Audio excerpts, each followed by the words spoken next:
Bonsoir et bienvenue dans le MAG sur Sensation Yveline. Bon, clairement, les études, ce n'est pas franchement votre fort. Vous envisagez de quitter l'école ou bien vous avez déjà quitté le système scolaire. Eh bien, trouver un emploi sans diplôme, c'est possible. Et oui, nous recevons Laurence Cousin pour nous dire comment c'est possible, responsable de l'information et de la documentation à Yveline Information Jeunesse à Versailles. Alors, plusieurs secteurs recrutent sans diplôme. C'est le cas par exemple de l'hôtellerie, la restauration collective, la grande distribution. Tous ces secteurs, c'est les plus connus, mais est-ce qu'il y a d'autres secteurs qui recrutent sans diplôme?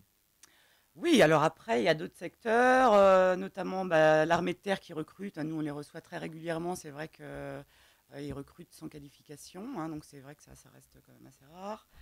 Tout ce qui va être aussi le monde du BTP, ça peut aussi être possible d'intégrer le monde du bâtiment sans formation.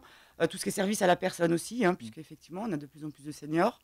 Donc, des seniors qui veulent rester le plus souvent à domicile. Autonome. Exactement. Donc là, l'idée, c'est qu'ils ont besoin souvent d'un complément. Mm. Donc là, il peut y avoir effectivement des secteurs d'activité qu'on appelle en tension qui recrutent sans diplôme. Il y a aussi, je crois, l'environnement, la Oui. sécurité, le nettoyage industriel. Tout à fait. Du coup, si dans ces secteurs, on recrute des jeunes sans diplôme, j'imagine, alors vous allez me dire si c'est une idée reçue ou pas, qu'il ne s'agit pas forcément de postes très intéressants ou bien qu'il n'y a aucune perspective d'évolution. Alors, ça, non, pas C'est- forcément. c'est très caricatural, hein, Oui, c'est oui, tout à volontairement. fait. Hein. Oui, tout à fait. Alors après, effectivement, en termes d'accès, on ne demande pas des compétences particulières, c'est évident. Autrement, effectivement, on demanderait une formation ou un diplôme. Maintenant, ça n'empêche qu'on peut très bien évoluer après au sein d'une entreprise. Hein, parce que souvent, ce qui est demandé, du coup, s'il n'y a pas les diplômes, c'est le savoir-être. Ça, c'est vrai qu'on n'en parle pas souvent. Mais effectivement, nous, on a des employeurs qui nous disent moi, j'arrive pas à trouver. Et pourtant, je demande pas forcément un profil incroyable, mais je demande qu'on soit à l'heure, vous voyez, des choses qui peuvent nous paraître basiques, mais ils ont le plus grand mal à trouver des profils qui correspondent. Donc, c'est là où on peut s'interroger, effectivement. Après, les valeurs ajoutées, ça peut être par exemple la mobilité aussi pour certains secteurs d'activité. Si vous n'avez pas de voiture, effectivement, ça va être très compliqué. Donc voilà, il faut voir après ce que la personne peut mettre en avant, et notamment en termes de savoir-être. Et quelle est la démarche typique, concrète qu'il faut mener quand on n'a pas de diplôme pour trouver un emploi? C'est aller toquer aux portes des entreprises?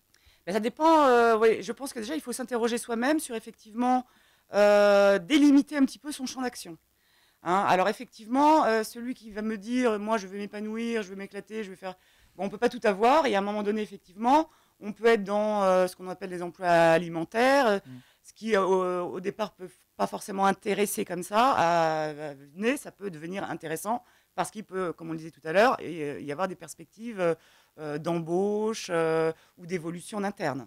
Hein, donc faut bien voir ça. Je sais pas, on prend l'exemple de l'hôtellerie, on peut devenir réceptionniste ou femme de chambre. Oui. J'imagine qu'il n'y a pas de diplôme forcément systématiquement pour ce genre d'emploi, mais avoir des perspectives une fois dans l'établissement pour prendre du galon. Mais exactement. Après, c'est vrai que l'hôtellerie-restauration, c'est un très bon exemple où on peut effectivement accéder dans pas mal de postes sans diplôme. Ce que je disais tout de suite, c'est-à-dire que là, ça va être le savoir-être, c'est-à-dire que c'est un métier qui a des contraintes. Donc, il faut déjà bien connaître les contraintes du secteur d'activité. Donc là, pour le coup, ça va être travailler les week-ends, ça peut être des horaires un peu en décalé. Donc, certains vont le faire un certain temps, mais ça va pas être pour eux un vrai projet professionnel, dans le sens où à un moment donné, ils vont se dire, moi, je veux une vie de famille, par exemple. Et donc, voilà, à un moment donné, ça va coincer parce qu'il y a des contraintes qui sont réelles. Pour embrasser certaines carrières d'un emploi sans diplôme, il faut peut-être avoir plus de volonté que dans un autre métier, parce qu'il y a peut-être plus de contraintes. Disons qu'il faut bien, encore une fois, qui en est plus, j'en suis même pas convaincue, mais il faut bien les connaître. Plus on s'est informé en amont, mieux c'est. Ça, c'est évident. Et par exemple, c'est vrai que celui qui veut être, je sais pas, je dis pâtissier et qui n'est pas du matin, il y a un moment donné... Ça va pas coller. Ouais. C'est vrai que nous, on reste souvent dans le bon sens, hein, mais je pense qu'il faut quand même en passer par là. Ou si on aime porter des vêtements de couleur, on va pas dans l'armée de terre. Voilà, c'est-à-dire qu'on sait qu'il y a une tenue qui va être obligatoire. Il faut aimer aussi le sport, puisque le sport est obligatoire. Donc voilà. Et en termes de rémunération, qu'est-ce qu'on peut espérer? Là aussi, on parlait de caricature tout à l'heure. Est-ce que c'est uniquement le SMIC ou on peut espérer plus? Aujourd'hui, on voit des bac plus 5 à qui on propose effectivement le SMIC quasiment. Donc, à contrario, on peut être... qui dit métier en tension dit c'est une question d'offre et de demande, toujours pareil. Donc, on peut avoir des métiers qui sont peut-être mieux payés quelquefois que des formations universitaires, par exemple, qui ne vont pas forcément déboucher sur un métier très demandé.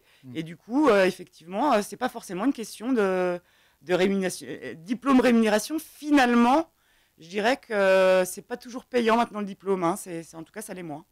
Vous avez édité un petit guide qui s'appelle Trouver un emploi sans diplôme. C'est édité par le CIDJ. C'est le CIDJ, notre tête de réseau, effectivement, qui l'a édité, oui. C'est téléchargeable gratuitement sur votre site yij78.org. Tout à Vous fait. en avez un petit exemplaire là, Exactement. sous les yeux. Qu'est-ce qu'on peut y trouver? Qu'est-ce qu'on va y trouver comme conseil, comme astuce? Eh bien déjà, la première des choses, effectivement, ça va être tout ce qui est CV, lettre de motivation, entretien, parce que ça reste toujours les préalables à l'entretien, de décrocher ce fameux job.